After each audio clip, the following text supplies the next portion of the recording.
new batteries, dude. There we go. Yeah, it just dies. Makes a difference. No, it makes a huge difference. Oh, 100%. The phone dies. That's the worst thing about an old phone is it just gradually just. Yeah, no, now on the new updates, you can see when it'll be charged. Oh, really? At least on this phone, when I first got it, that was like one of the things I noticed. It gives you a time. You're like, all right, at this time. Yeah. Go. It says like it'll always say until 80%. Okay. 80 to 100 is the longest, apparently. Oh. You know what I don't know. I didn't know that either, but phone math. Yeah, it'll say like 56 minutes until 80%. Until 80% ready. Yeah, I'm like, let's go, let's go. We just gotta go. That's how I know, dude. Tech these days. Tech these days. You're ready to go. You got time. That's honestly the best thing that I had with like, as you're getting new cars is when it tells you how many miles you have to E. That was so like imperative to me. Because like before you were just guessing. You're like, I think I can make it. That's low-key crazy. Yeah. I mean, I get it just with like the resources available back in the day. But like now it's like, I got at least 5 more miles. I'm good. And you could drive on 0 for a little bit. Oh yeah. It's like, you don't realize it's like a luxury. Yeah, I know it is. If you think about it, because I'm sure it's like this with everything. Like even older cars, but if they were really expensive, nice cars, they probably have that. Yeah. It's just probably in the same sort of like fashion that like, the miles when they flip and turn, it's probably like the same thing like that. Maybe. Yeah. I don't know that for sure, but I would imagine it's probably more math involved. Yeah. Oh, for sure. Which, as we were talking about earlier, I am not good at. Not doing it. Yeah. No, literally trash, bro. No, literally. No, it's so funny, and I love talking about this because I used to freaking be so self-conscious about like failing 9th grade algebra. And now everyone's like, yeah, I was there, man. No, so many other people did too, but just nobody talked about it. Nobody. Like it was almost like it was taboo, like to be bad at math, like and let people none of know. us were good at school to start. Like you had to work at it to be good, and it was like almost like you're less of a person because you're bad at this. Oh, that's how you felt at least as a person. Like no, straight up. I feel like. I don't know. You had a Facebook, right? Like you've had a Facebook for a while, so like you're familiar with like Facebook like posts and memes and stuff. Yeah. Well, there was one. It wasn't necessarily like a meme, but it was like a picture, right? And it had like a fish in a bowl, a monkey, a snake, a bird, and then something else, and then basically at the top of the image it says, all right, now for this next test everyone has to climb the tree, and somebody captioned it by saying the U.S. education system in a nutshell. And I was like, dang, that's kind of like facts, I mean, outside of like basic math and like those basic things, like a lot of people who are like crazy good at something very specific aren't always going to necessarily be good with like anything else or like something that else someone might be good with. Right. I will say math and music seem to correlate really well. A lot of people that I've met that are just like disgusting on the piano or the guitar or like singing, right? They're oftentimes really good at math. Really? And I don't know what the correlation is, but I've heard that from people like just growing up kind of thing. Yeah. And I always tell myself when I'm struggling with something musically, I'm like, oh, it's because I wasn't good at math. I was because of math. Yeah. That's the only reason. It's the only reason. Like it's not because I suck. Well, then like where you grow up matters so much because like as much as you want to say like, don't get me wrong, like you can not try and like it can be a you thing, but like your teachers definitely shape your reality. And like not to say that like if you have a bad teacher you can't learn something, because you still can, but I think that there is like a higher level of work you have to put in, and so there's like more students that aren't going to get to like the standard level of something because of where you're at, as even like geographically in the US. That's why they have like, I think Vegas is like 50th for school, and it's like, well, really? Yeah, it's just like you don't have good teachers out there. I only know like 'cause my girlfriend went out to school there, and she's like, yeah, the school system out there is horrible. Like it's not good. I wonder if that translates up to their university, like UNLV. Like I wonder what the acceptance rate is for there. It's like 100%. You get in no matter, like she went there. Oh, she's smart though. She's smart though. I want to clarify. Yeah. She's smart. Oh, but she didn't go to just a little shade. Yeah. No, she's smart. But the school, she's like, anyone can get into UNLV. Dang. No, I've heard it's a good school. Speaking of, I guess earlier we were talking about it. My videographer, he went to school there for I think a year before realizing that it just wasn't for him. Yeah, and I mean you went to, did you go to university and whatnot? Where did you go? I went to Stevens Point for undergrad, and I did grad school in North Carolina at High Point. Oh, sick, dude. Sick. North Carolina. I went there for the first time. Yeah. About a year and a half ago. We were in a place that I don't remember, but we were passing through. And I was like, this plot is cool. I got really good barbecue. Oh shit! Nice. Yeah, but haven't spent a lot of time over there. But that's sick though, dude. Did you have a show? Did you have a show in North Carolina, or was just you had to go through to get? Yeah, I was going from. It was. Yeah, I think it was in between the DC show and the Atlanta show. Oh, okay. If I'm not mistaken, does that make sense geographically speaking? I think so. Like Atlanta would be a little bit this way, but it's probably sick. Like the highways. You got to take the highways to go certain places. You know, probably pass through. Right. Is Tennessee right above Alabama and like Georgia and all that? Or is there a state in between? I didn't take geography. That tweaked me out. When Alabama is really, really close here because I did not realize that like you can go to Alabama and Arkansas also really close here. Like you can get to Alabama from here in like an hour and a half, 2 hours ish, and like Atlanta is like 4 hours. Arkansas is like 2.5 to 3. But I did not realize that's all here because if Tennessee's here. North Carolina's here, like towards the ocean, and then Atlanta is here or here. No, Atlanta's here because Florida's here. Yeah. And then Arkansas and Alabama are kind of up. No, Alabama's down here too because Alabama is by Florida. That's dude. I did good on those tests in 8th grade. I didn't. I never took it. I never took geography. I was homeschooled, so I didn't. Oh right. Oh really? What was that like? I just didn't do school till like 9th grade. Sick. Actually, it was kind of crazy. So like typically when you're homeschooled, like your parents teach you. Yeah. But my parents both worked, so they're just like, here's your education if you want to do it. Yeah. And so like 9th grade, I decided I was finally gonna like do the school thing, and like did all of like high school in 1 year, and then like typed up my transcript on Microsoft Word. Oh. And submitted it to get into community college. Yeah. For like PSEO, and then started doing college, and I did like 1 year of before college. Well, you did 1 year what? Of like before college school. Oh, like, yeah. I did like we had like a homeschool co-op thing that we went to, and I do like Spanish and gym class and ceramics and stuff like that. But I didn't take like math or science, so all that stuff was. It's hard, dude. It's hard. Yeah, we were talking about it earlier, dude. Just right back to it. It's difficult. And I will say I tried to take geography in college thinking like, okay, I'm going to learn where everything is. Yeah. And then the whole class was about like the culture of Africa, I'm like, I'm trying to learn where things are. I don't need to know what it's like there. I need to know where it's located on a map. So, you're like, when I go there, I'll figure it out. I'll learn what's there. But like, yeah. Right now, I need to know where it is. Yeah, I need to know how to find it. But. Right, dude. Yeah, no, school's something else. It's crazy. I finished university in like, in 2019, dude. That's crazy and whatnot. I had my 10-year reunion, I think, last year from high school and whatnot, which is weird, dude. Yeah, weird. And it was just interesting because it reminded me of just so many. Like, of course, like, different memories and emotions, but, like, it just reminded me that I was so not good at it. Like, more than anything, I was just like, oh, yeah, man. Like, I think the funny thing about that, too, is, like, when you're in high school, you're like, what? Like, where you see everyone is at when you're in school. Mm-hmm. And then you, like, get to 10 years away and you look back and you're like, there's not, like, this... When you're in, like, any form of school, you feel like there's, like, this... I don't want to say hierarchy, but it's kind of like a hierarchy of like, there's the football guys, there's the cheerleaders, there's like all these different things, and then you get back and you're like, all right, you just have a normal ass job. You just have like, I'm the music artist. Like, what are you guys? No, for sure. I think it's interesting too. I feel like just thinking about like different like little like groups and stuff like that. Like, I was so involved with like high school theater and choir and whatnot, but it was cool because I felt like kind of a social butterfly, like more so when I was younger, because like I liked meeting new people and like being friends with a lot of people. Like, I don't know why, maybe it was for the wrong reason, but I thought it was like, it was cool just getting to meet people, like having friends like that did football, but also being able to like be myself and like theater and choir too, Mm-hmm. But yeah, it's definitely interesting looking back on and whatnot. And I think that was what made the reunion so funny, was because like I used to like feel like I always wanted to impress certain people, but like that, never really even cared about like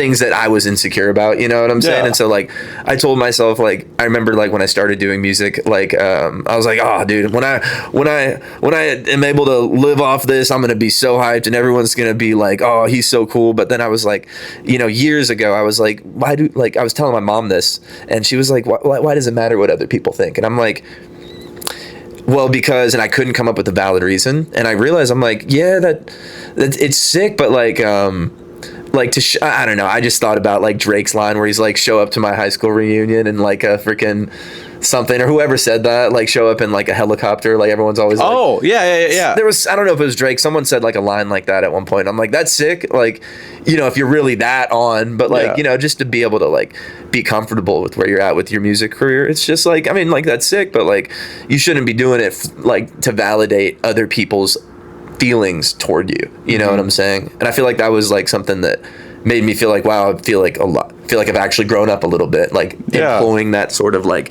mindset, you know?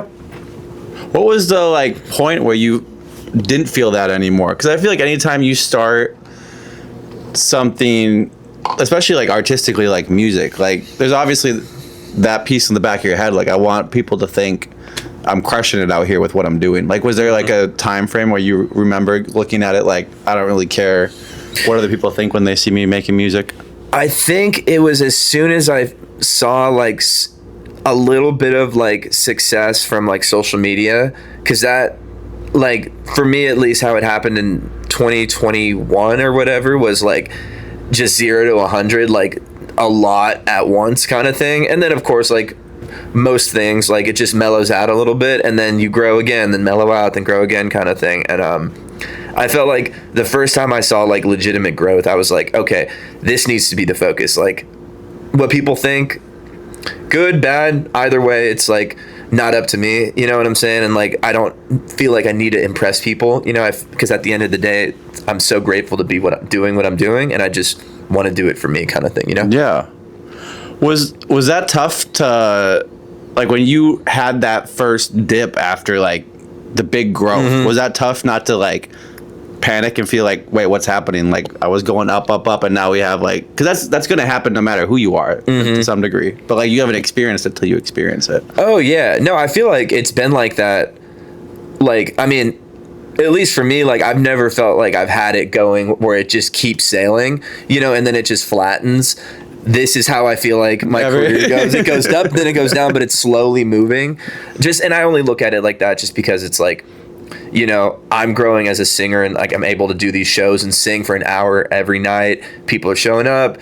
The releases are consistent with the streams and stuff like that. And like, while it might not be just huge trajectory, it's like, it's enough to be very grateful for it at the end of the day. So, I mean, music's what you get to do I mean, like it's your full-time thing. And that's like I remember seeing an interview not too long ago from Russ, and it's like so many people see like the Drakes and the Jay-Z's and like the Noah Kahns, and it's like, yeah, like that's a great level to be at, but like if you're doing what you love, you're ahead of 90% of humans. Like there's so many people that like show up to work every day and like hate what they're doing.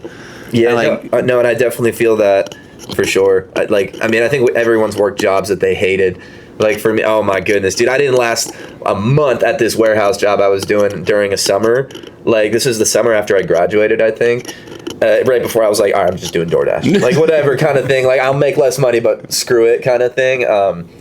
Yeah, I hated it. I don't know how it's not that I don't know how, because that's how people do it. People do it so they can survive, you know? And I think for me, I was like, I didn't look down on people there in any way, shape, or form, because everyone's equal, in my opinion. I just think that I didn't have the patience and persistence and like sort of, I wasn't in a point in my life where I needed that, you know what I'm saying? I was like, okay, I can afford to, you know, obviously, you know, still be going out and making money, but like at the cost of it, it's like I'm living with my parents, you know what I'm saying? And there's nothing wrong with that. I would never judge anyone for that, because I did it for a long time, you know? Yeah. I don't know. I guess that's just, I'm trying to remember what I was saying. No, you're fine. But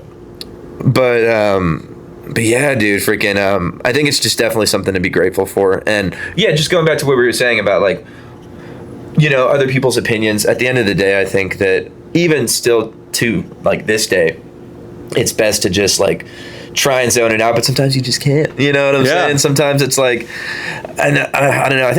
I think a lot of people struggle with that, but people won't vocalize it. But and I feel bad for some of my friends and family because I'm very vocal about it. I'm like, oh, dude.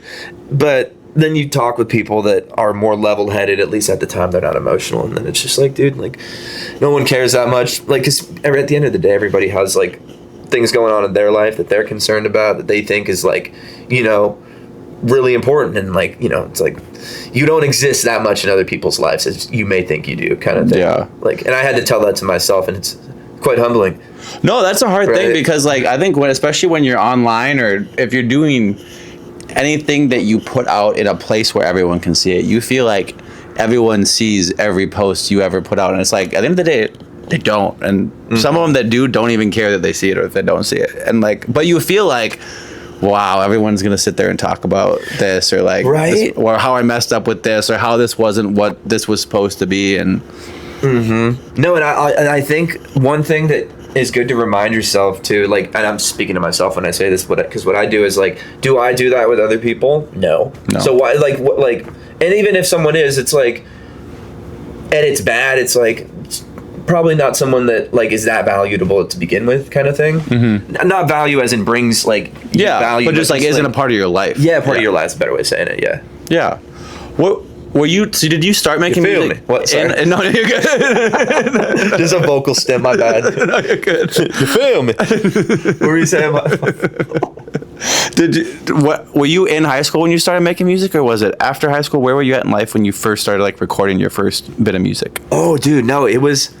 Have you heard of Mixcraft? Oh, dude, it's this super like, well, I shouldn't say old school DAW, but like it's a DAW that not a lot of people use. It had a free trial for it, so I learned how to like record myself by plugging a USB mic into my computer, and I'd sing like little covers, but it just sounded like ass, dude. Just not good. It was free for a reason, right? It wasn't until like, I think freshman year of college, that summer, the senior summer, like summer after senior year, I was coming back down to California a lot because I was born there, and so moved there like 2009, and up until 2015 when I graduated, I was just going back every year for 6 years, just for a week or two, visiting friends and family.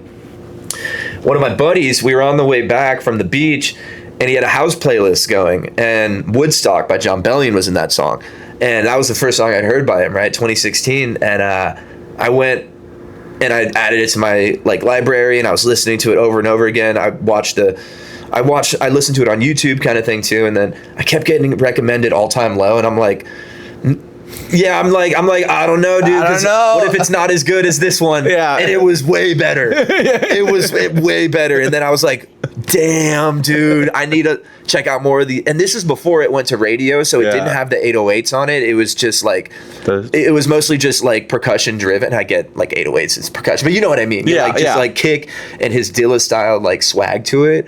And I just went berserk through the catalog, and I found these making of videos that probably everybody's seen at this point, and I'm sure it's inspired like thousands and thousands of people. I saw him recording. He did it in Logic, and I was like, okay, I have GarageBand. That's like the beginner version of that, basically. And then I was basically watching him do that made me think, I could do that. I can't do that production. I can't be that good at it, but I can learn how to do make it. It's something. Yeah. And so that was pretty much when it was. Long story short, or short story long. Freshman year of college. Yeah. That's awesome. I think the one thing I remember about when that song came out, like I remember listening to it before radio, but when it was on radio, it was funny because when I listened to it, like. I never heard the part where he talks about masturbating. Oh, really? And then when it came on radio, they beep it out, and I was like, wait, what does he say there? And then you go back and be like, dude, I've watched him cringe at a show before because he's like, don't sing this part, and then everyone sings it, and he's like, right. Yeah, all right. I think it's part of who you are and who you were as an artist at the time. I think it's sick, and there's nothing wrong. Everyone, I mean, no one's gonna. This is a taboo thing. No one's gonna talk about themselves doing that. Yeah. And like he chose to be vulnerable and say it, and I think you should own that. You know. Yeah, and I think that's like there's a lot of levels to that with artistry where like you look back at your first stuff and like it's good to look back and cringe at your original stuff because that means that you've grown since your original stuff. You know, I think there's like this. There's obviously this like part of you that's like, oh, I can't believe I did that or this, but it's like that's how you get to know that you've like made this progress and like discovered this new version of yourself. And it's okay if you don't love every year of your life leading up to now, but like that's part of your story and who you are now. 100%. No, I couldn't agree more. I have to remind myself of that every time like I see or happen to hear one of my own songs, because I don't hear with other people. They'll be like, oh, like, no, that was fire, but I hear myself and I'm like, nah, dude, that was just cheeks. Is there any like specific songs or is it just oh yeah dude, like here, no, if I have served, I'm gonna literally show you like a little excerpt from it. I should have access to my SoundCloud. Like when I say it's bad, bro, it's not good. Don't you love when they just give you the logo? You're like, oh, there we go. See. Freaking. But yeah, do you still use SoundCloud ever? Once in a great moon. Like it's very rare. Oh, not a blue moon, but no, just a great moon. A great moon. Yeah. A great moon or a great? a gray. Okay, bet. No, great. Wait, great. What? Dude, did my freaking SoundCloud get hacked? What picture is this? Oh, that looks like a stock picture because... Oh, nothing's loaded yet. That's why. Oh. That's so weird. But yeah, I'll show it to you at some point. I don't know. It's not feeling like working right now. But wait, what is this? Oh yeah, it's not loading. Just like potential, but yeah, no, it's probably better I don't play it. Probably better you don't play it. Probably better I don't play it. Was it like folk pop or was no. it? No. What did we start out with? No. What was the first Gavin song? Dude, it genre? was like, oh, that's so annoying. It won't load. Here, let me reload the app because it was like, okay, so do you remember like obviously you remember like Juice WRLD? Yeah. And like Ian Dior. Yeah. Early Kid Leroy and whatnot. It was in that vein. Like I was using their style beats kind of thing to like basically make these songs over it. There we go. Okay, now I got the service. We're good to go. But yeah, dude, no, it's pretty bad. Like not good. Not good. Oh yeah, they're all loading. Wait, listening history. Yeah, they're not playing. That's so weird.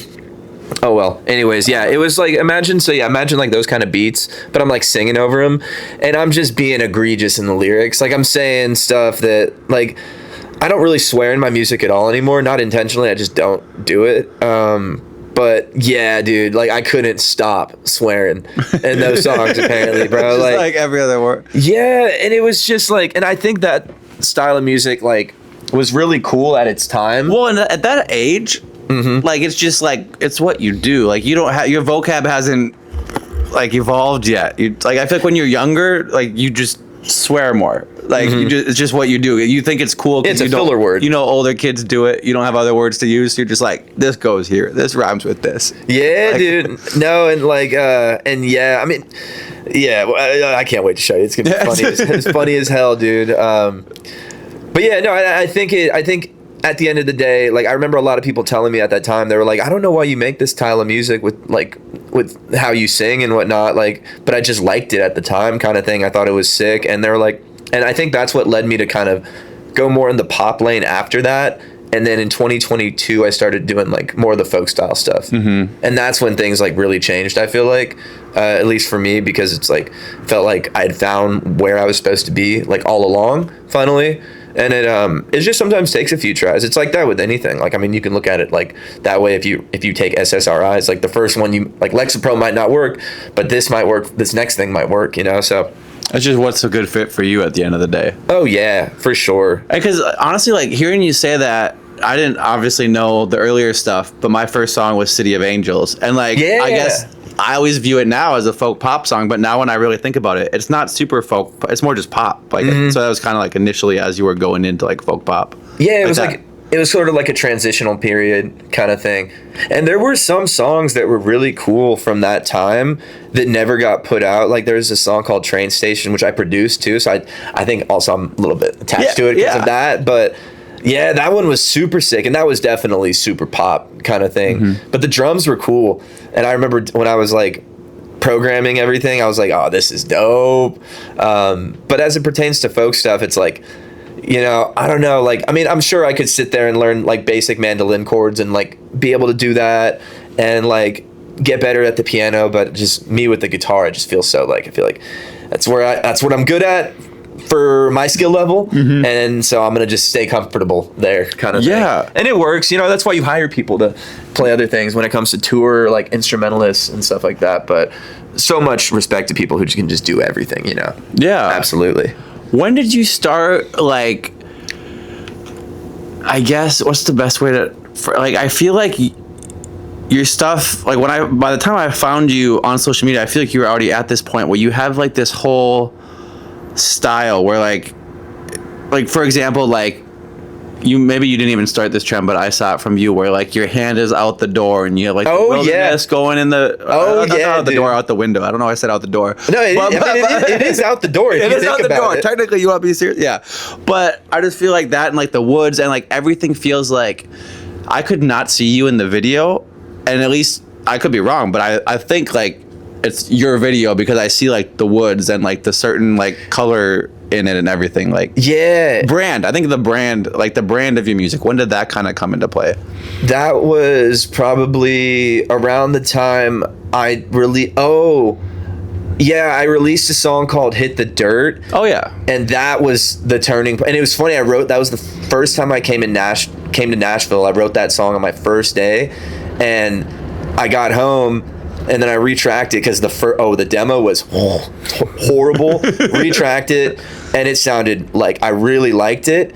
And I think what was the video? The videos only ever did like, I shouldn't say only ever did, but they never like passed 300K views kind of thing. Like they were just doing like 50 to 150K on average, and that's good enough to have a pretty decent first day release beyond what I was used to. And I think that was the first time I saw like really good numbers for a video that wasn't viral kind of thing. And I was like, oh, this is sick because it helps you build listenership and trust in your audience by delivering them something that's like vulnerable and isn't super like hooky. Like you're not like doing the most to try and get them to watch your video. It was easier back then, but like, and that's why even like nowadays, like, I mean, I'll do like little transition things where I'll set the camera, jump over it, run, you know, and then it's boom, something else, or like grab the hat, throw it at the camera, and then boom, you know, like that stuff's cool and I like doing it, but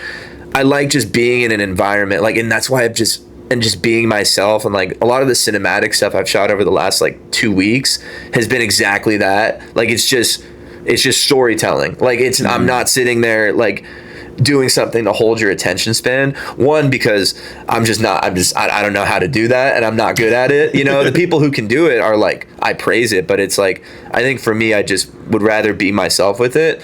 Could that be prohibiting me at some point? Yes. We're good. I'm always ready. I'm always born for this shit. just always locked in, bro. If you're always ready, you don't got to get ready.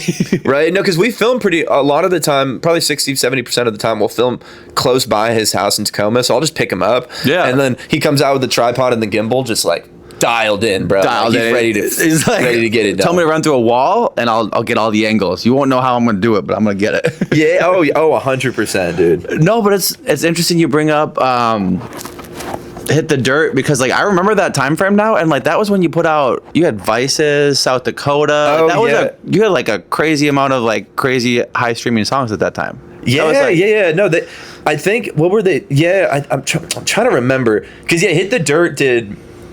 For me, this was really sick at the time, and like even today, I'm not mad about it. It was like 47K kind of thing, like first day, and I was like, oh, that's lit, you know? And then I think the one that did the best out of all of those was, then Not Again, I think came after that. And then that was like 65 off the same style videos. Just, I'm not doing a lot of hooky stuff. It's just branding, you know, like PNW core. And then yeah, South Dakota, same thing. Oh no, that one did the best. That one did 72. And then that was kind of like the standard, because even like, oh dude, and I'll bring it up too. Yet Open Arms, when that came out, I had the highest expectations for that to be like my biggest streaming first day, and it was, but like by like 6, it did like 80K, and for how, like that was a viral moment for me. Yeah, I remember when that was going crazy. That was one of the few that I've had where I was like, whoa, 30,000 sounds and like 45,000 on my TikTok is crazy, but it became more of a trend than it did like a song to listen to. And I realized that, and it wasn't a bad thing because it still is one of my biggest songs, and that's great. I think that I got my hopes up really high for that, but it taught me like a huge thing about like, about just when you're posting things and what your goals are for it. You know, like, is your goal to gain a shitload of followers and to like gain like online visibility? Is your goal to have a higher streaming song? Is your goal to sell tickets? Like, there's intention behind any style of like song that blows up for what reason it may be. Maybe it's just super sick and the visuals were crazy. That could be a factor. There's so many factors, and I noticed it because I did Too Much to Ask, and that was the last song. That's my biggest one now, I think, which was, I'm so hyped about it still because it was like 6 months ago, but it was like 108, I think, first day. First day? Yeah, first day. That's awesome. It's crazy, like, because it's still doing pretty decent. Like, I think it's at like 5 or 6 million now, and like it definitely hit its plateau where it's just doing the same thing now. But that was sick because, again, I mean, on Instagram, yeah, there were a couple videos that hit 1 million, but TikTok is way different because the poll on TikTok is just insane. Like, especially if like you're brand new and you're releasing music, if you're able to get something to pop on TikTok, that is gonna fastly grow you, versus if you have a TikTok audience that you've built, it's just they'll still be there, but if you get it to go, more people come in, and that just seemed to be the case with that. But with that, like, it was the same thing. It wasn't attention grabbing stuff. It wasn't like hooky, like clever ways of keeping you engaged. It was just a lot of performance videos and the driving videos, and it seemed to work because of the song versus the video. Like, the video was just a compliment to the song kind of thing, because I could post me just lip syncing that song and it would just do well, you know what I'm saying? And that's when you know it's for the song. But if it's not for the song, there's other ways in which you can tell, like, you know, like you can, like, even with pre-saves, which are great still to this day, but like even Open Arms had like 10,000 pre-saves damn near, you know? Wow. And I mean, all 10,000, I'm sure, listened. They could have listened. They could have listened to it like 8 times, and that would have been the number you got. Yeah. But did you feel like with Open Arms, maybe why it didn't stream as much was more about the video you made for it then? I think that was the first time I released a song that was faith-based, you know, and in the Christian music category. I wouldn't call it a worship song, because worship songs are like you're worshiping God, right? Right. Or areas. I was talking about my journey, you know, and my experience with, like, I wouldn't necessarily say religion, but with my faith in God, you know? Yeah. That's why I feel like it's wrong to label it a worship song. Yeah. You know, even if the chorus you're saying hallelujah, you know? But I think that it was really trendy in that, like, area. And that's also the reason why I didn't want to continue making those style of songs, was because I had a really real conversation with someone really close to me, and they were really honest with me. They were like, hey, you know, like, I know that you have good intentions behind this, but, and I had talked about my faith before. Like, I had talked in songs about like praying and like how like I have faith, but I never made it the forefront. And at the time, like, they were, and this is just a friend, not a music person, but they were like, it might come across like you're not like you're using like Christian-based music as a way to promote yourself, but like, it was the first song that you're talking about it in a time where it's on the rise. It was the first time you just came out of nowhere with it. And I did a couple more after that, but I realized, and I was, that mixed with me not feeling like I was able to lead myself in that direction, like 100%, in terms of just like feeling like I was comfortable with myself and my faith, and it was strong enough, because it's a lot stronger now, especially just after going through things and putting myself through like unfortunate scenarios, and still being able to like come out of it like stronger. it's built the relationship. But at the time I was like, and being someone who hyperanalyzes what people might be thinking of me, I was like, I can't do that, you know? And I didn't make a whole post talking about that. I just was like, it's just like an Irish goodbye. Like, you know, there's still variants of it in my music. I still make sure to reference it because it's important, but I don't want at all people to ever think that I would be using like the Lord's name to basically promote myself or my music. And again, that's not what my friend was telling me, but they were saying like, people might, because they know I look at things really in depth, and they told me that, and maybe they were wrong, they could have been, but I listened to it hypercritically, and I was like, okay. So then I released another song after that wasn't really in that vein, which may have hindered my ability to continue growing in that genre and like hindering success, but I just, because I was scared of what people might think of me, you know? Yeah. Even if it was 5 people. You know? No, it's still scary though, because you think, like you said, once one person tells you something like that, like you're thinking about it with everybody. And that is like, I think that's a really tough space to navigate. Because I remember growing up, and even I remember the first time I ever listened to Lecrae, and I was in like 9th grade, and he's a Christian rapper. And I was just blown away because I grew up not being allowed to listen to music outside of Christian music. That was like all I could listen to. And when I found Lecrae, I was like, this is the best thing ever, because this isn't Michael W. Smith. This is like, as like a kid in high school, you're like, this is real music. This is normal kid music is what you feel like. Oh, for sure. And seeing the way that, like, even though it was, I mean, Lecrae is Christian hip hop, like, even that, like, making Christian hip hop, he was still like, there's a lot of Christians that don't support your music if it's hip hop, or like if it's outside of like the typical realm of what you expect from a Christian song, which makes it even more difficult in that light, because like not only are you like pulling in like what your friend's saying, like, hey, like you might be bringing this light in and people might view it this way, but also on the other side of it, the people that listen to that kind of stuff might not accept it because they're like, well, his other song, he says this and that, and that's like, you're kind of just like pushing away both, not like intentionally, but like that's a tough navigation as an artist. Absolutely. Oh yeah, no, for sure. And I'm sure a lot of other people think about it as well, but yeah, just I don't know. I do everything possible to make people not dislike me, but then like I make horrible decision making, and then I literally just let it happen regardless, you know. And like I laugh to cope with it for sure, but it is funny because like, wow, what a dumbass I am. You know what I'm saying? 100%. Was there a part where like you became okay with like, because I feel like that's like the most important part of it, because like there is like a piece where everyone from the outside like is gonna have their piece no matter what, and I feel like you have to come to a point where you're like, this is what I want to do with my music, you know what I mean? I think it just depends on what's going on in my life at the time. I mean, everything's different. I think that's what it is. Like, I mean, I remember for like the longest time, the longest time I was like, I'm never gonna write love songs or breakup songs.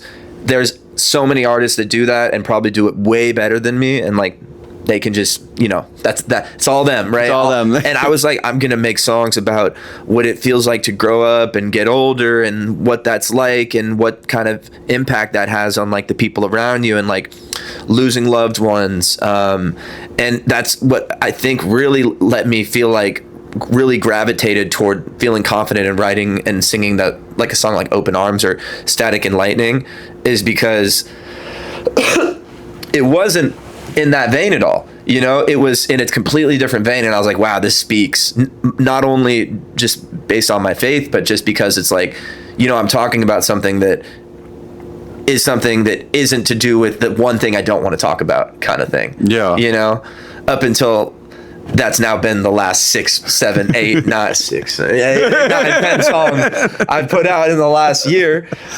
But that's all good, you know? Yeah. It's all good. Well, that's how things change, right? And like, I think there's nothing wrong with holding this expectation for your music today and having a different expectation of what you're going to put out tomorrow, because you're changing as a human. You're going through new paths and different journeys, and like something that you may have encountered, like obviously other relationships before might have held a different hierarchy in your life, and like if now with where you're at music, this is what you want to talk about, I don't think there's anything wrong with saying like, right now this wasn't the right time for me to make a song about this, but now, holy crap, do I have some stuff to say?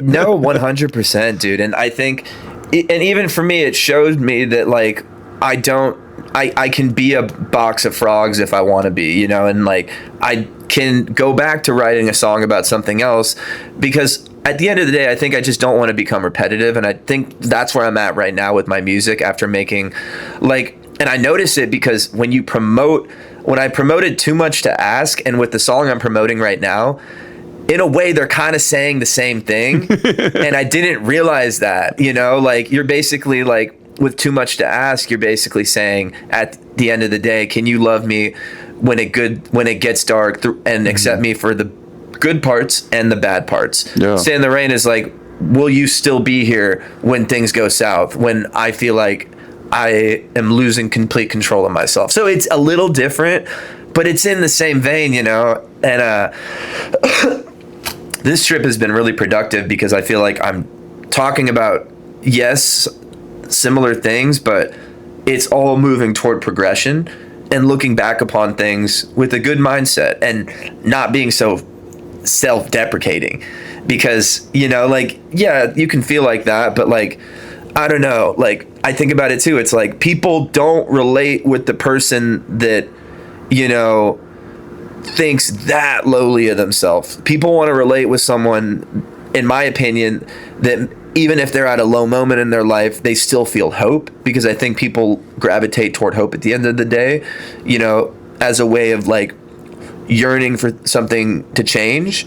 And yeah, just for me, I feel like, yeah, it's just, I don't know, just best way to put it is just like, it's good to write songs that, yes, can be about the same thing, but have different ideologies. So like, yeah, fresh out of something hard, of course you're going to be more brutal with it because it's fresh, it just happened, versus a year later, if you're still in that mindset, I feel like it's a little unhealthy. And that's why I'm even recognizing those patterns in myself. And I'm like, being out here, I'm writing toward, yeah, the progression, looking for salvation, you know what I'm saying? Like, yeah. And with myself, and I'm not going to get there if I just hate myself, you know? Yeah. And I think I don't think there's anything wrong with disliking parts of yourself. But when you, like you said, when it's like, this moment, I don't like this part of myself.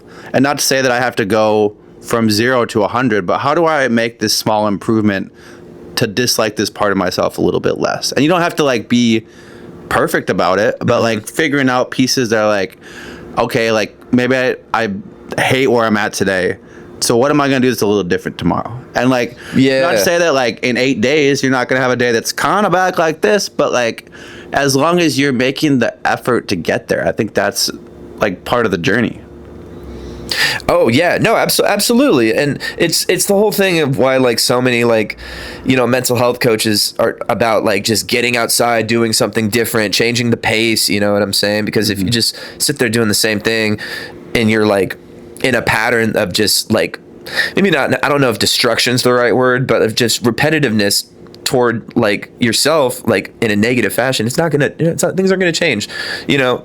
You want to step outside of your zone, I guess, you know. And I think that's one of the hardest things as an artist, because most other professions, you wake up and you're like, all right, I gotta be that right today. I gotta do whatever is on my docket today. For you, it's like, all right, I just went through some stuff, so now I don't really feel like doing anything. No one's here telling me to do anything. How do I get out? Because you're not like, sometimes you need someone to be like, you have to do this. Like that's just like the reality of it. Like the human emotion is like, life sucks right now, I don't want to do shit, but like to feel better, you gotta do some stuff to feel better, right? And that's like a big part of it, is like just pushing yourself, and how much can you push yourself to get to that like next level of doing stuff. Oh, for sure. And I definitely feel for people that like aren't able to do that, because like I've been there. I think everyone's been there, you know. It just takes some people a little longer than others, and there's nothing wrong with that.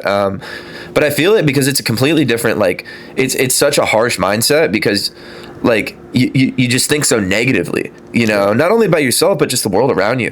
And if you're able to change those patterns and just, you know, have that person that can help you take those baby steps, you could be walking like miles, like figuratively. Yeah. I mean, maybe physically. Nobody's got time for that these days. You know, seriously, it makes all the difference in the world. And I think that's why just having a good foundation of family and friends is so important. You know, whether it's family or friends, both, just family, like, you know, having a rock and a base that will comfort you in your time of need, but also be real with you, you know, I think that's the big thing. That's a tough thing too when you got, especially like when you've gotten to like your level of music, where you have, not to like bring you to where you're like overanalyzing stuff, but it is different than like the random Joe Schmo that's like, you know, I work at Walmart. Not there's anything wrong with working at Walmart, but it's like you got like 10 people in your circle that might know what you're going through. When you got like 1 million people that listen to you on a monthly basis, there's a lot of people that like might be like, oh, I wonder how he's doing it. And like I feel like getting into like the over analyzing your head, you just like amplify that even more, which can make it feel like you always have to be up here. You always have to be Gavin that's at 100%. And I feel like that like makes it even harder to get back to that level in a sense. For sure. Oh yeah. No. Yeah. Dude. Yeah. And that's the whole thing about like, I've thought I'm a little too real, I think, on social media. I talk about my emotions way too much, and it makes sense. I was that person that used to, when Twitter was like really like a thing, I'd always just talk about my emotions, and that was like, a time.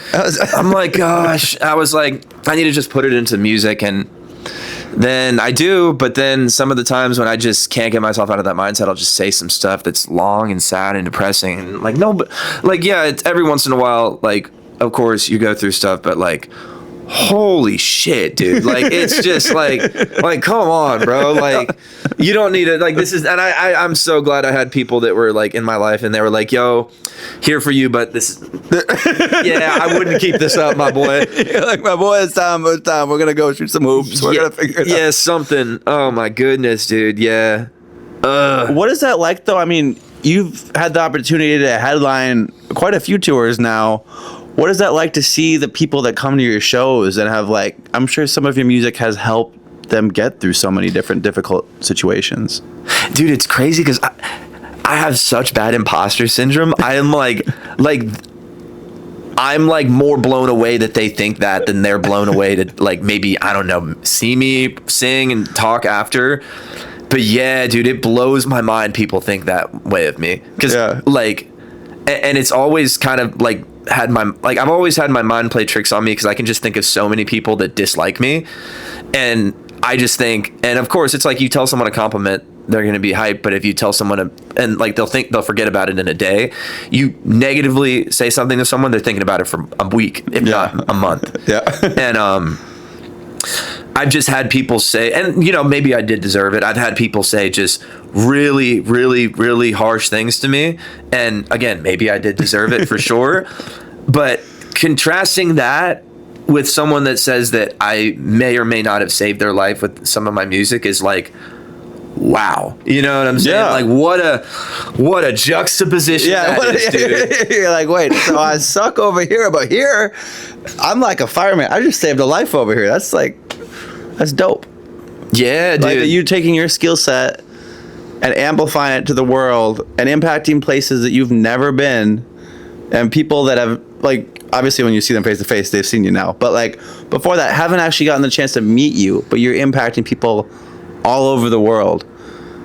Like, that's great. I remember when I was in physical therapy school, one of my clinical instructors said, like, yeah, do you get the best treatment one-on-one? 100%. Like, can I treat your knee the best if I'm just working with you? Yeah, but like, how many people can you impact if you do that?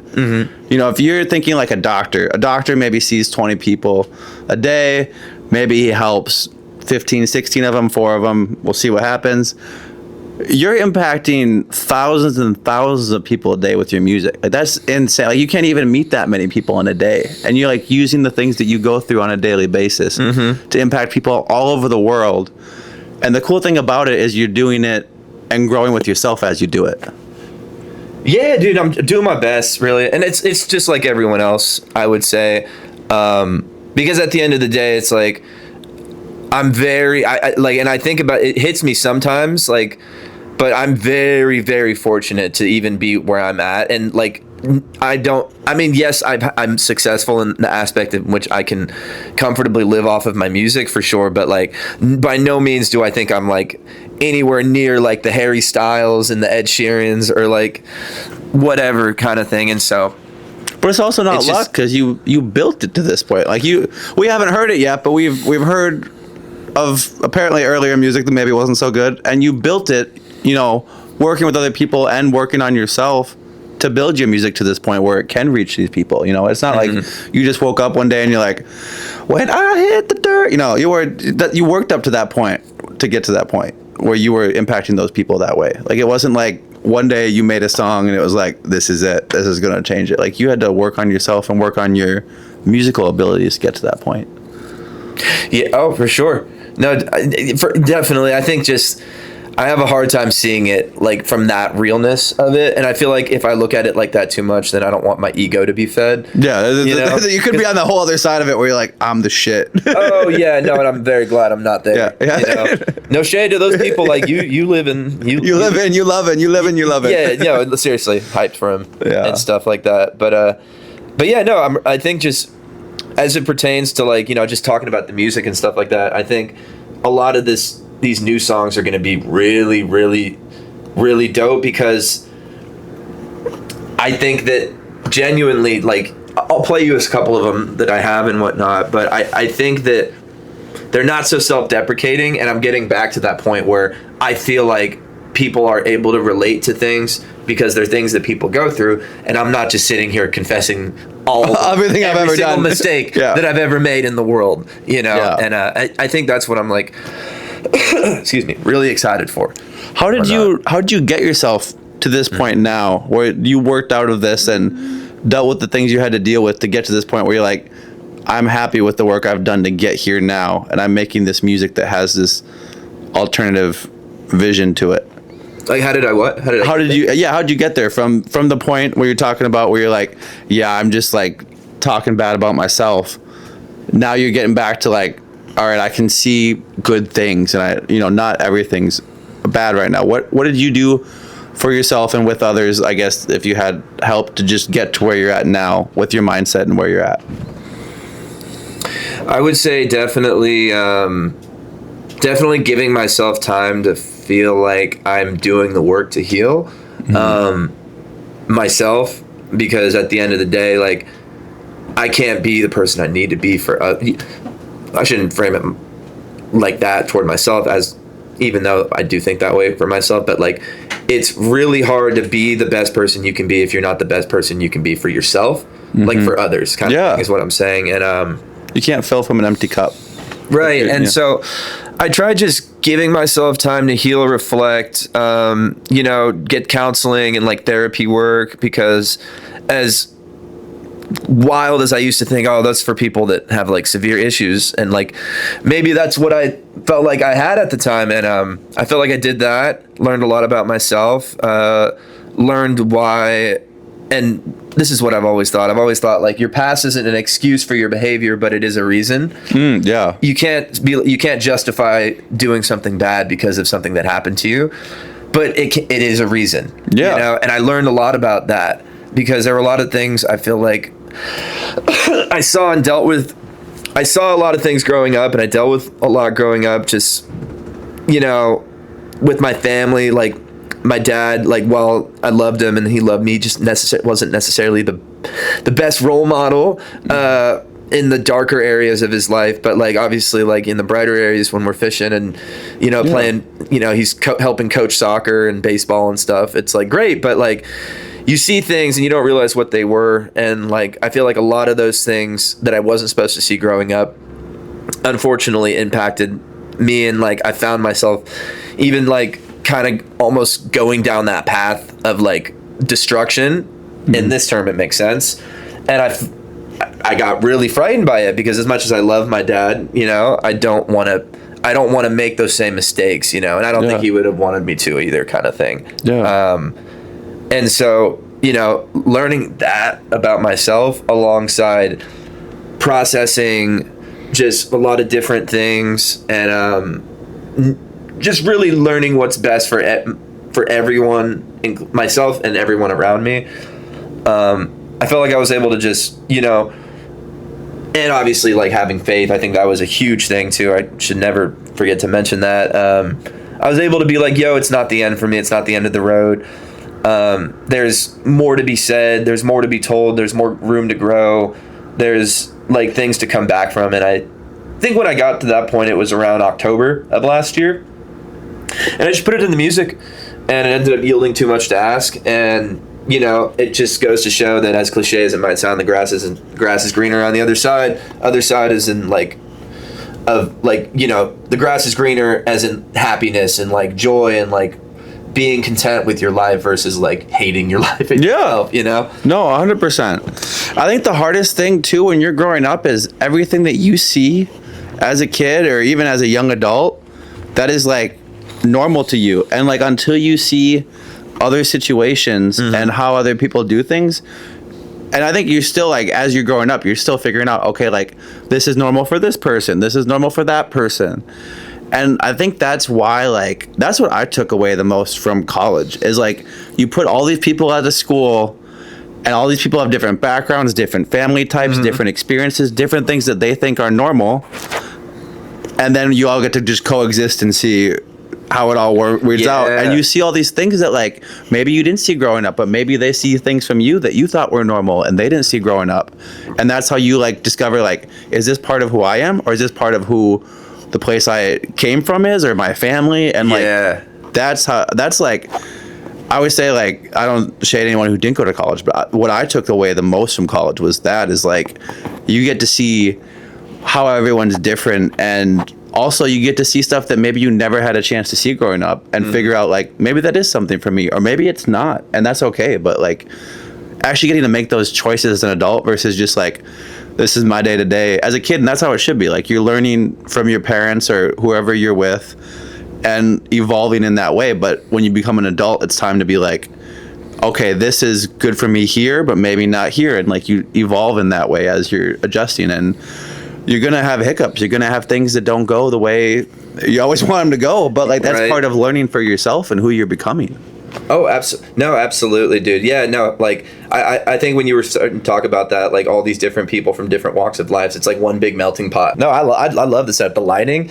Yeah. I've literally never done something like this. Really? I've done I've done 2 online virtual interviews, but I've never done an in-person thing. Well, I appreciate you letting me be the first one. Oh, absolutely, dude. Yeah, no, seriously. I like, because I'd been seeing the clips for, like, over and over and over again, and because, like, I know, like, Zach, right, or Cam, or Dom, Cooper, right, like, all, I've seen them all on here, and I'm like, wow, this is sick, dude. I appreciate that a lot. Like, this is really dope, kind of thing, you know. And it's cool too, because it's like, I think the way I look at it is just, like, it's such a good way to just grow. Like, I've never done something like this, and this was so sick for me too, was because it's like, I don't show enough of this side of me online at all, bro. Like, no humor. It's all just super serious. But, like, I don't think I'm a really serious person at the end of the day. I mean, obviously I get in moods. We all do, of course. But, like, yeah, and I just don't know how to do it without feeling cringe, bro. Like, oh my gosh, bro. Like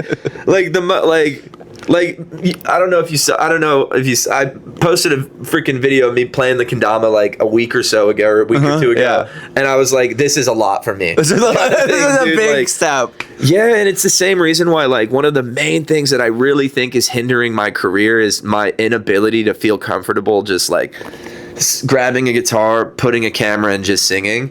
I don't know why. Like, because some of the times I will think I sound decent, but, like, I hear so many people that have perfect pitch and have way, way sick voices, and I'm like, I'm ass. And I'll literally tell myself that kind of thing, and it just hinders my ability. Like, but the average listener doesn't know that.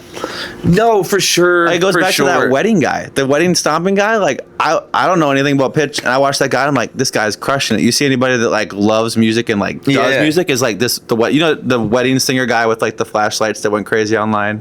Oh, I don't think I've seen that. Okay, it was like last year. He went, "You'll be married in and everyone's like, dude, Matt, he's really good. Is he good at singing? Oh, he's because half the stuff I saw with people like, he sucks at singing. I'm like, I don't know, I don't hear it. I didn't think he sounded bad at all. Okay, well then maybe. Yeah, I mean, I think the thing that people were paying attention to, because I saw it and it's real, and this is in no way me saying anything bad. It was literally just like, and I know what he was doing. He was singing and he was hitting it looked like he was singing higher up, so he went on his tippy toes, and people just ran with it. I would watch it if that came on my page. I would probably watch it for 8 seconds and be like, "Oh, this is sick," and then just transparently, I don't know if I'd stay for the whole video, like, you know, because I'm just that kind of person that just keeps scrolling really quick, you know, like. But he actually came up on my For You page on Instagram recently, and he's really good. Yeah, like, really, really good. Like, yeah, his voice is like really crisp. His songwriting is super solid, and yeah, I think his name's Brendan and whatnot. That's right. And I have a couple mutuals with him, but yeah, I felt horrible about when that was. I was like, dude, like, the people tell you to be yourself, sing your songs, and post it, and no one's gonna care. No one's gonna. No one's gonna care, and then everyone is gonna say something. No, and I love that he didn't get discouraged about stuff like that, because Drewski made a freaking skit about it. Oh, really? Yeah, I was like, dude, that's how you know you made it, Drewski. Oh no, seriously, and I think from what I remember seeing before, like, you know, everyone will have a crazy moment, and then it'll pass, and then it goes back up again. Like, I remember the song he had after that was like really good, and people were even commenting and saying like, "Oh, this is like really good." And it's like, dude, yeah, just give him a chance. You know, 100%. I do remember what you're talking about, though. Yeah. And I did a couple of videos like that on my tour, actually, or I never posted them, but like, like recreating this type of no, thing? not recreating it, but like I came out in the crowd like a lot of other artists do, and then sing, and like, yeah, the flashlights come on, you know, and. I don't know. It just goes back to the thing, not even as it pertains to him, but just singing and like live and stuff like that. You're not as perfect as when you are on record, and I think, I think people would judge me for that, even though like they don't, because I've sang live and it happens. But when I'm not in front of a bunch of people, or like in front of like someone I'm comfortable with singing in front of, like, I don't know why, I just like feel like I lose all my ability. It's so weird, dude. Like, I'll show you something a little bit later, and like I have a highlight on my Instagram that says unplugged. I have no problem putting on my story, but for some reason when it comes to posting it, I've done it before. I've done it a couple times, but not nearly enough, I think. Because especially these days with AI being so big, it shows people that you're human. You might be a little sharp or flat, but you're a human, and it's emotion, you know. And I think that's what people really care about. As long as you're not like ass, you know what I'm saying? For sure. Yeah, definitely, dude. No, and that's like the hard thing too. Like, you know, talking about going away from the serious stuff and posting more of yourself on social media, because you had this brand, this outdoors brand of what you do in the woods. He's just singing, guys. He's not doing anything else. But what are you doing in the woods? Well, you're performing in the woods and stuff. And like, it's when you know something that's like working, it's hard to stray from that, because you're like, what if I change this and it messes up my algorithm? It messes up the people. You know, there's like a fear of that when you start doing something that's working well. It's tough to be like, oh, how do I do this? And it doesn't sound like I'm like forcing this. Was there a part of like when you're making music where you started to feel like I want to share more of myself outside of music with the people that listen to me? Because you've been like, I found you in 2022 and we're in 26 now, and like, I don't remember how big you were in 2022 when I found you, to be honest, but like, I feel like you were already like, you were found at that point. Like, people knew who you were. You had listeners. Yeah, I only remember because I think 2022, I think I had like 500, 400, 500. I mean, that's which was great. Yeah. And I was super, but I think I pay attention. I used to pay attention to that a lot. So that I remember, because 2023 is when I hit the 1 million, which is massive. Like, what is the percentage of artists that hit 1 million monthly listeners? I feel like that's like a huge, it's a huge milestone. For sure. Oh, for sure. I think just even when you get there, though, it feels the same as when you hit 1K for the first time and you're like, no way. And then you're like, wait, now I want more. And it sucks because never is enough. I'm sure people who have 20 wish they had 30, and 30 wish they had 50, and 50 wishes they were the biggest in the world. You know what I'm saying? Yeah. How do you like navigate that as an artist? Because it is like, there's always another level. Like Drake probably wouldn't say it openly, but I'm sure Drake has moments where he's like, man, I wish I could do what this guy did. It's kind of. Oh, well, he'll just do it. No, for sure. Yeah, he'll just get right to it. But I feel like there's people that like, you know, like Noah Khan is probably looked at like one of the biggest pop folk singers right now. I'm sure there's people that he envies their life, because you're always looking at like what other people have to some extent. No, for sure. For sure. I think it's just finding that reminding yourself what you really need and what you're really doing it for is, I think, the biggest thing. You know what I'm saying? Like, if your goal is to just make music and put it out, then you should be happy with that. If your goal is to live off of it, you should be happy with it. If your goal is to be the biggest artist in the world, wow, that's a challenge. Yeah, you know, but good luck. Yeah, right. No, I don't doubt if someone has that goal and dream, it's like, dream it and keep going. And, you know, because if you carry the delusion long enough, the delusion becomes a reality. I was super delusional about all this, but I made it happen somehow, where I'm at least. What was your like initial goal for music when you were like first starting? Was there something that you like wanted to accomplish or see happen? Just I wanted to be able to live off of it and do shows. Right now, I think I tell myself this. My goal is I would love to be at 8 to 15 million monthlies and be able to do 1,000 cap venues whenever I feel like going on tour. And I think that those are the two things that make me like, yep, boom.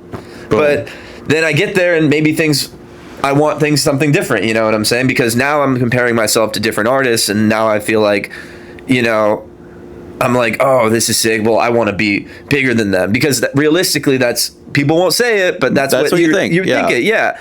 You know, and comparing yourself all over again. And the best thing, I think, is to just break that habit sooner rather than later, because I feel like I've broken it. Like, I used to compare myself to everyone, dude. People not even in my genre, and people not even in my profession, and I'm still doing it. And I'm like, dude, what is this really doing? And sometimes I'll catch myself doing it again, and then I'll just shut the app off. And I'll be like, let me step away from the phone. Let me not be self-deprecating and toxic and problematic to myself, you know? And that's hard though, because you look at it and like there's a part of it where like it's good to look at what other people are doing to learn how to better yourself. But if you made what you're doing exactly like somebody else, it no longer has Gavin inside of it. It's no longer like what you're trying to do necessarily. You know, like pieces of it, yeah, but like as a whole, like you're a unique artist, and like to become exactly like Noah Khan, there'd be parts of you that you would lose doing that. You know what I mean? At the end of the day. Oh, for sure. Yeah, no, definitely. And that's like, even I've noticed that even like I was telling one of the guys earlier, we were just talking about content and whatnot, because I think he was saying something about like he had seen like one of my, like when carousel reels were a thing, we were talking about like that kind of thing. Oh shit, remind me what I was saying. My ADHD. Jack was talking to you about carousels from content. We were talking about how you content. Yeah. Sorry, my bad. Totally space. We're talking about it, and remind me again, dude. I'm having a brain fart. One more time. The content. You have to keep this in. The carousel. Yeah. 100%. The content carousels, and how like we were talking about how like you have to keep yourself in it. It's got to be unique to you. Yes, there we go. Yeah. Exactly. Yeah. You have to. And this is what I was saying to him. I was saying how like basically like I had tried to step outside of my comfort zone with content, and I've always struggled with it, you know. And I realized that, you know, maybe I'm not meant to step outside of my zone that much. There's ways to tweak what already works, and I think that's what I'm trying to do, at least at this point. You know what I'm saying? Because like it's so hard when you get wrapped up in like one specific style. Boom, boom, boom, boom, boom, and you try and branch out after that. Oh, it's like, and I've seen content coaches online talking about it, dude. It's hard. Yeah.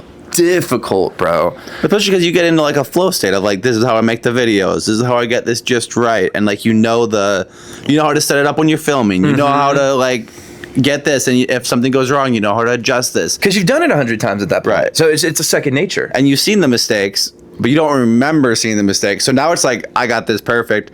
And if you do something new, inherently, there's going to be some new mistakes that you're going to have to weed out. 100%. And I caught it so early when I was doing it. I was like, okay, let me take another step back. Let me not do this. Let me keep my thing that I'm doing.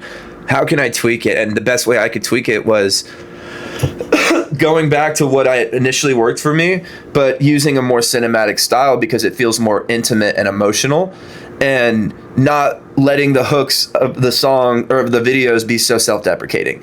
You know, talk about something that you struggle with, that you know other people struggle with, because you're making music not just to be that relatable guy, but because you're dealing with something so many other people are dealing with. But and that was the main thing for me. Like, you know, at least with this Stand the Rain song, I'm really big about talking about like insecurities and stuff like that within myself, because the lyrics are basically like, I'm insecure about like becoming, not so much, I mean, yeah, I think I got a big old beak on my face, but like outside of that, right? Like, I'm insecure about like being enough and being a failure, and that's pretty much what the song is saying. Like, you know, if I turn into a failure and lose all sense of worth, would you still be there to like pick me up and stand in the rain? You know, songs called Stand in the Rain. But yeah, type shit. Yeah, type shit. Yeah, right. Wait, super off topic, but with that, dude, I was stimming out with saying that for the longest time, dude. I was saying it at my shows. You know, I'm like, what am I doing right now, dude? Like, freaking insane. And like lately, it's been have you ever heard, do you watch like, do you like adult cartoons and shit? Oh yeah, South Park. A+ comedy, right there. Yeah, it's 2D, doesn't have to be crazy good animation, right? There is this show called The Big Les Show. Have you heard of it? It's great show. It's an Australian-based like comic-based show, right? It's all drawn in Microsoft Paint. Animation improves massively throughout the seasons. And it's all 90% of it is voiced by one person. Really? It is the sickest show. It's in Australia. It's Australian based, so like there's a lot of like, and I can't do the Aussie accent good at all. Yeah. I have friends, you know, who have told me that mine's decent, but also they'll say things like, they'll be like, oh yeah, nah, yeah, nah, yeah, nah, You'll start walking around saying, yeah, I'll be saying that, or like, what's another one? It's like, what's another one I'd be saying a lot is just like, oh fuck yeah. It's like you watch too many Peaky Blinders. Like, did you ever watch that show? No, I didn't, but I know what it is. Yeah, like I feel like you start watching any show that's in like a time period, and like phrases just like sit in your head all day. Yeah, dude. They're just like, come out. Yeah, nah, yeah. And it feels so good to say. I'm like, yeah, nah. Yeah. And it brings me like physical satisfaction to, oh, that sounds like pause. Like it just feels like it's a stim, like you got to get it out, you know? And it's so nice. It's funny too when you like meet a new friend, and maybe not meet a new friend, but like you start hanging out with someone more. Like let's say when you first started hanging out with your videographer, and you're hanging out with them every day, and maybe not every day, but you're hanging out with them a lot, and you start picking up on things that they say every day, and you'll be like without them now, and you'll be with somebody else, and you'll say something that they usually say, and you're like, what? Why am I saying their mannerisms now? Right, well, you get used to it. Yeah, you get used to it. It just pops in your head, and you're like, ugh. Right, no, dude, my greatest fear was being in Europe. And a lot of people speak different languages there, which is sick. But like, so I shouldn't say Europe, but I never went to London, right? But like, I was so afraid that if I spent too much time in a place like London, I would start talking like them, and they'd be like, "Look at this stupid ass American, get him out, let's send him off, dude, get him out of here." You know what I'm saying? And I'm always worried about that. Even now, if I ever go to Australia, I'm like, oh my gosh, you know? Yeah, no, like, yeah. So funny, dude. I'll show you the show. I need to check this out, dude. It's so funny. Here, wait. Do you have your phone on you? Yeah. I'll put it in front of one of the cameras, but I'm gonna text you this sticker that I have from the show, dude. It's so good. I have like probably 20 stickers from the show, the different characters, but like this is here's Big Les. Let me know. That's quick. Oh yeah. You got Mike Nolan, and then you got Sassy the Sasquatch. How did you find this show? You got Donnie the Dealer, Clarence, classmate. Is all ready to rip. Oh yeah, dude. Here's another one of Donnie. I like this one. This one's really good. Oh, and this is a side character. I can't remember his name. He shows up in season 4 when they go to Chimmer Island. How many seasons are there of this show? 4 seasons of The Big Les Show. Sassy the Sasquatch is 1 season. Mike Nolan has 2 seasons. He has Mike Nolan's Long Weekend.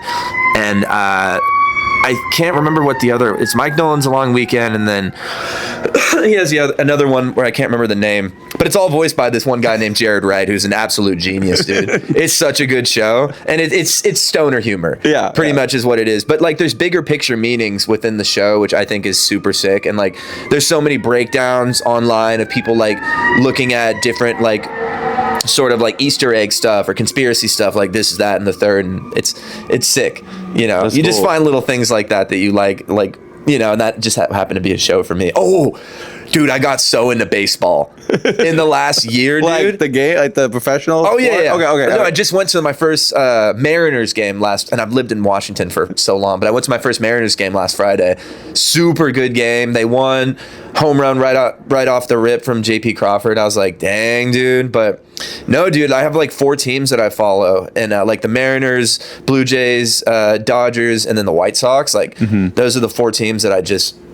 Guys. Oh yeah, dude. No, it's sick. And like specifically the Blue Jays and the Dodgers and the Mariners, because they in the last year's postseason, it made like watching them play and seeing the passion and like the ability to grind and get things done and just really compete made me just like really inspired, like even as it goes toward my own like profession. Yeah, you know, and so I'll always be very grateful for those teams and those players for like making me fall so deeply in love with the sport that I watch it every day. I miss it. Yeah. Oh yeah, no, like I'm gonna there were 3 games. Yeah, all of those teams had games, and so I'll probably watch Mariners highlights. I'll probably watch Blue Jays highlights and Dodgers highlights and White Sox highlights when I go home. What started this?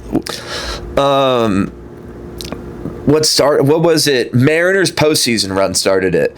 Yeah, they were good for the first time in I guess a while. Like they hadn't made it to a postseason in a while, and if so, like they'd fumble at the division series, I guess.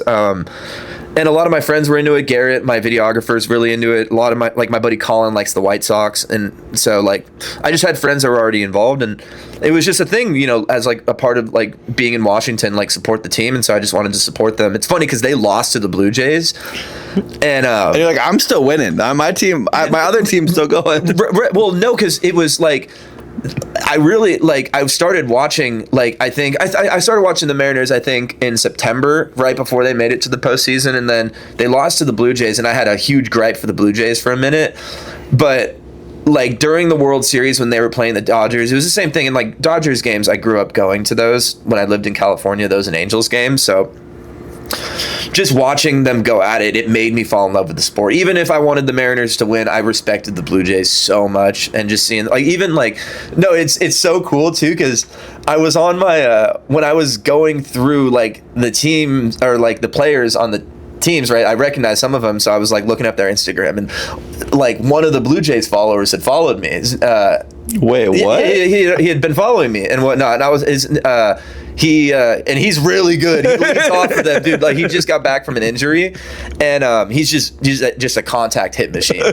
And then I think there's another player who's a pitcher, and he's like their ace closer right now. Like he has one of the best, if not the best, closing earn run allowed average in baseball.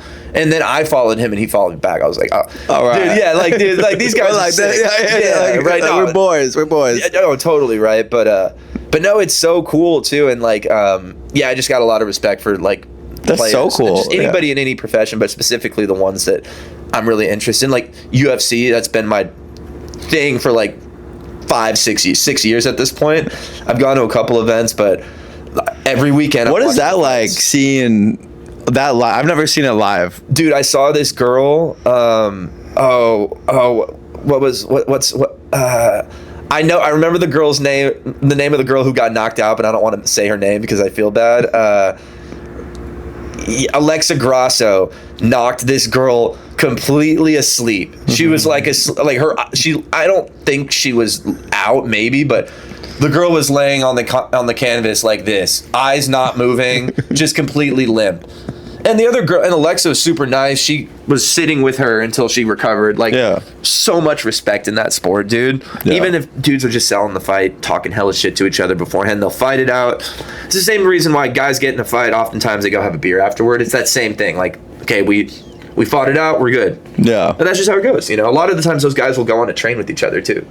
It's honestly more petty. I feel like in like other sports like football, or like those guys, like I feel like they hate each other more than the guys that are fighting.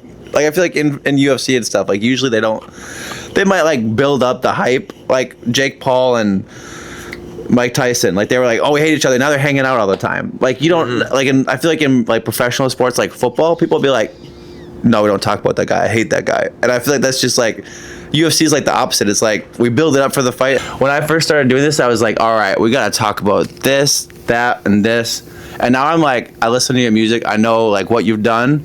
But like none of these questions were like, I'm gonna ask him this and that and this. It's just like, where does the conversation go? Maybe we start talking about baseball and right and some animated TV shows, and here we are. No, literally, but yeah, I guess the thing about baseball too is just like baseball or UFC, all those things, like the two sports I really like and I've mentioned is like it's an art form at the end of the day. Fighting is an art, in my opinion. Baseball is like an art, and it's just the coolest thing because you can find so much creative appreciativeness in that and translate it and harness it in your own way and bring it toward whatever the fuck you're doing. Right? Whatever you're doing, yeah. Like, could be singing or like freaking pole dancing and just, you know, maybe you just rocking out. Yeah, you know. Preferably not with your cock out, but yeah, preferably not. Preferably not. I mean, if that's your thing, if that's your thing. That's your thing. You just maybe not in the public view. Yeah, preferably maybe not. Don't want to end up on the wrong list. You know? Yeah. Stay out if you can. There's a hockey team for that already. We don't need. Wait, what's the hockey team? The national hockey team. Yeah. Okay. Oh, yep. Oh yeah, literally. I didn't even know that was a thing, dude. Oh, we just got the Kraken a couple years ago, Seattle Kraken, and whatnot. I want to go to a game. UFC. They fought where the Kraken played. Really? Yeah, Climate Pledge Arena. You have to go because I don't watch hockey on TV, but hockey like at the game, super fun. I've been to whatever a minor league equivalent is in hockey, like like we have the Thunderbirds. That's like, I don't know if that's triple. I don't know how that works in hockey, I don't know kind of thing. But yeah, the Kraken games have been pretty sick. Apparently, they're pretty decent too. So, I mean, even outside, it's good to just be like a part of your community and go show love. You know? You guys might be getting the basketball team here again soon. Oh, really? I mean, there's rumors. Supposedly, we'll see what happens. Yeah, but like the Sonics were gone by the time I moved there. Yeah. So I never I just remember people. Yeah, we're pissed. Yeah. Turned into the OKC Thunder. Yeah. Crazy, dude. Which is crazy to think about now. Like, you guys had Kevin Durant. You guys just gave the whole team away. Right, he's still playing. He's still playing. He's still doing his thing. Wild, dude. How old is he now? He's got to be late 30s. Yeah, mid to late 30s. He's up there. Must have been like 18 when he started playing. Yeah. That makes sense, though. Yeah, that's like all those guys. You're young. You're just getting out there running around. Just get right to it. So, you mentioned new project coming out. No, yeah. actually, I lied. Nah, singles only the rest singles of my career. Singles only forever and always. Once every 8 months. Once every 8 months. That's the best way to grow as an artist. If you ask nicely, maybe twice every 14 months. No, you gotta ask rudely, so then I can start overthinking, and then you'll put it out. Yeah, literally. What were you saying? My bad. No, you're fine. No, just new stuff's on the way. We got new music. Oh yeah, locked and loaded to go. 100. Oh yeah, dude. No, it's been sick, dude. I've done a couple trips in LA this year. Got some songs that I really, really, really like. I'll text them to you if you ever want to listen to them. Heck yeah, and whatnot. And then the ones from this week are just like, oh, dude. Like here, let me read you a line from. Can I read you a line from one of the songs? Freaking, it's toward the end of the chorus, and I hope the distance brings you peace like my love never could, kind of thing. I love that. And that's just like, again, it's just something we wrote that, but it sounds like something you'd see on Pinterest. You'd see somewhere, yeah. You'd see it on a wall somewhere. Right? And I think all of this project, it's called, oh wait, I'll tell you what it's called. I've actually said the name of what it's called on the project, or through conversation today. But the whole theme of it is about like forgiveness, and I think that's a lot of that, you know, either starts or continues with yourself, forgiving yourself, and just arriving in a place where you're comfortable and feel like you're the person that you want to be, while also recollecting on things, but not necessarily like, again, what I was saying, self-deprecating. Nobody wants to relate with the person that, like, you know, paints themselves out to be a horrible person, you know. And like I've realized that I was doing a little bit of that, and especially in this song called More Than a Man I put out, which is my last song. And I think it's a great song. I just think I was being really honest, a little too honest, I think. But because, you know, there comes a point where it's good to be vulnerable and share, but then it gets to the point where it's oversharing.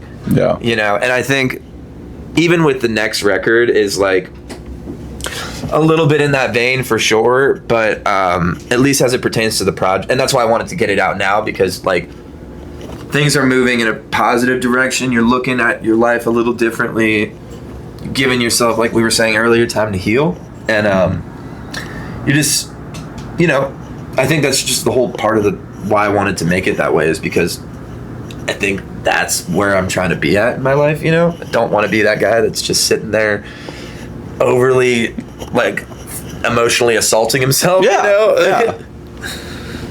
I love that.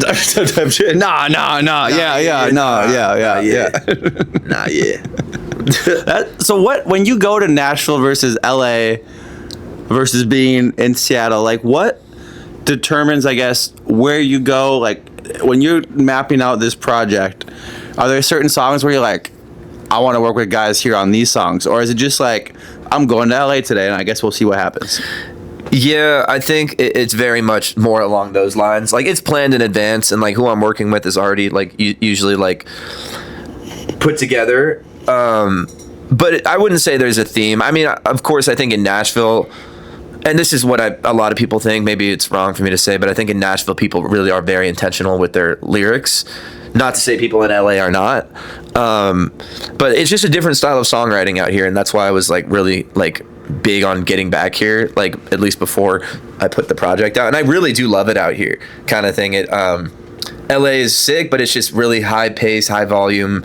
Everything is just go, go, go, go, go. And here it's like a little more chill. Everything's way closer, bro. My sessions are like 10, 15 minutes away. You were 8 minutes from like where I was at. 9 minutes. Sorry. Yeah, this like, is great. No, it's literally money. And I don't even know where I'm staying. I have no idea. I mean, I have the address, but like you'll figure it out. Future problem. I know it's not in Germantown or Music Row. Those are the two things I know. I know where it's not because I've stayed there. You stayed there. And that's the only reason. This is new. We're in a new spot now. Yeah, no, 100%, dude. Oh, 100%. And but yeah, no, it's been so sick being out here, and I've only been here for 2 days, and I love the song so far. I love that. So yeah, definitely stoked about that, and just stoked to wrap like the project up, and get ready for the tour and whatnot. Another tour. I didn't say that. Another work in progress. Oh, you didn't say that? Yeah. No. Did I? Have I mentioned that? No. Oh. No, I'm saying I didn't say that. I thought maybe you were saying I didn't say that right now. Like it's not happening. I got to know if you're. Oh, yeah. No, I mean, I'm announcing it here really soon. All right. Yeah. So you're right now. He's announcing it here right now. Yeah. No, this you heard it. No. You heard it here first. Right. No. But yeah, and it's the name of the new project coming out.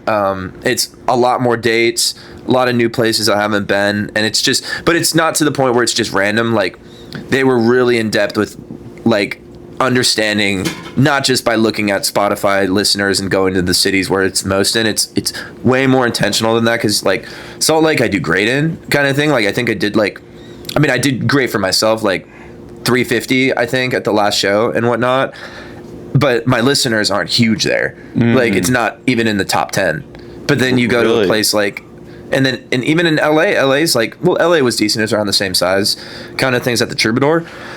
But then you go to a place like Atlanta, where it's not as much. It's like, you know, depending on like the crowd, like a lot less than what I'm seeing in like Salt Lake and LA kind of thing. So it's just as you felt it out, you've kind of realized these are my markets where people just want to hear me more, which is valuable information. I mean, you had 2 parts to the work in progress tour.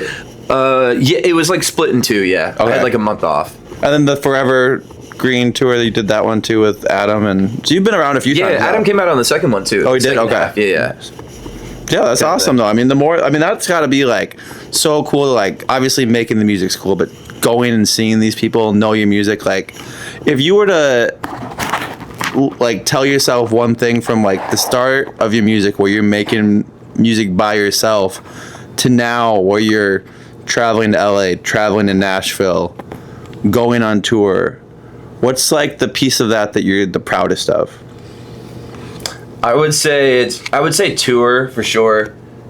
Like, yeah, because that was the goal from the beginning, was to be able to sing live. I always did talent shows and did musical theater, so I loved being on stage and like doing my thing. And so I think that's the thing that I'm really passionate about. Like, for all I could care less if I never go viral again, but if I'm packing out, like I said, the goal is 1,000 cap, and I will be losing my mind. Yeah, 'cause I did 3,000 when I opened for the Fray last year, and that was crazy, insane. Yeah, insane. Yeah, I literally was losing my mind. Like at the time I wasn't, because I was in a really bad headspace. You know, that again I brought upon myself. No one did nothing to me. That was completely self-inflicted by my own wrongdoings. But nonetheless, I was dealing with it.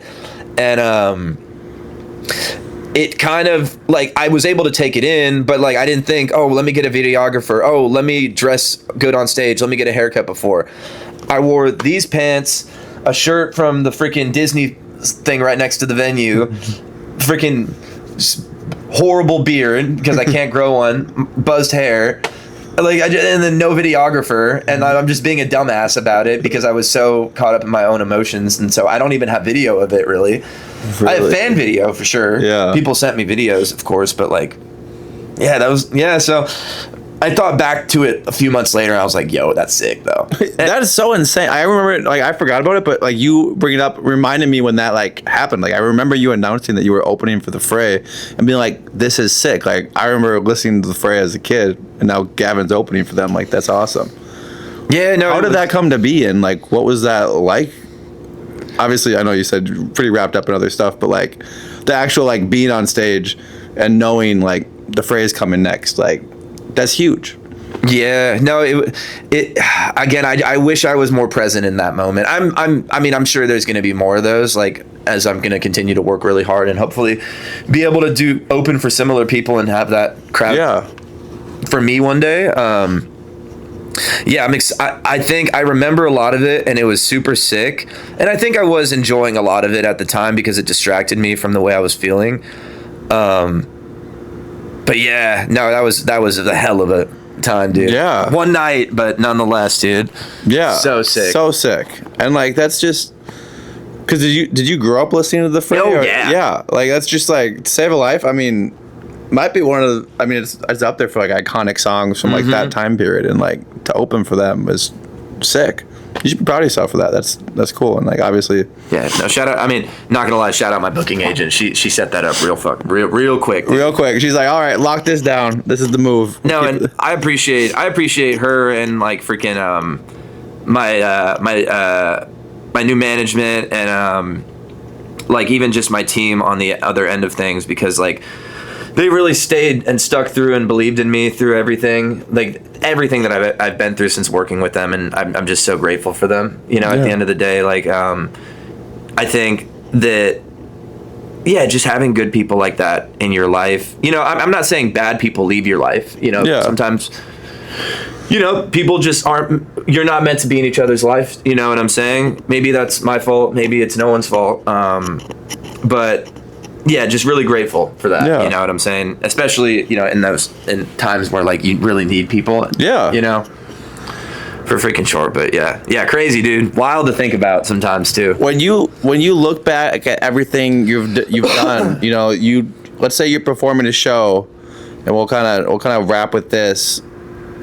As a fan comes up to you and says like, "Hey, I want to start in music." Like, do you think is like the most important thing to think about? As you've built your brand, as you've gone and traveled and done these shows, for like, if you were to go back to Gavn, who's just starting out making music, what would I say? Yeah, like what would you say? What do you think is like the most important for someone? I think the most important thing is to never lose the delusion. That's something I heard recently. I mentioned it earlier, but yeah, you have to be delusional, and you can't lose the delusion and let anybody tell you that. If someone tells you that you are delusional, you should look at like toward your career. Mm-hmm.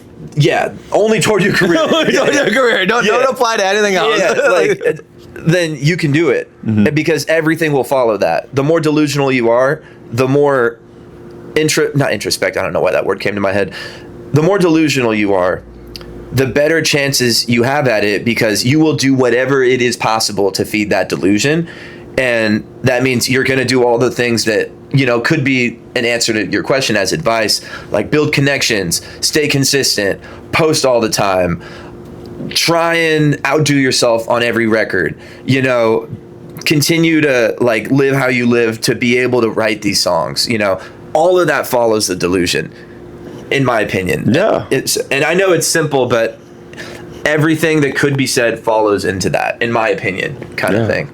I don't think that's the best answer, but I think it's I think it's true. I think it's a good answer. I was hyped when I said that. I was like, bars, I did baby. That. I did bars. that. I did that. Save that. Write it down. Put it somewhere. Oh yeah, dude. Are we recording? Are we recording? We better be recording that. Well, thank you so much, man. Dude, thank you, my freaking dog. Absolutely. That was a good it happened. There was no practice beforehand. That was one take. That was one take. We didn't just do it 100 times. Yeah, 100 reps. You got to do something 10,000 hours before you do it. That's what we did. Literally, dude.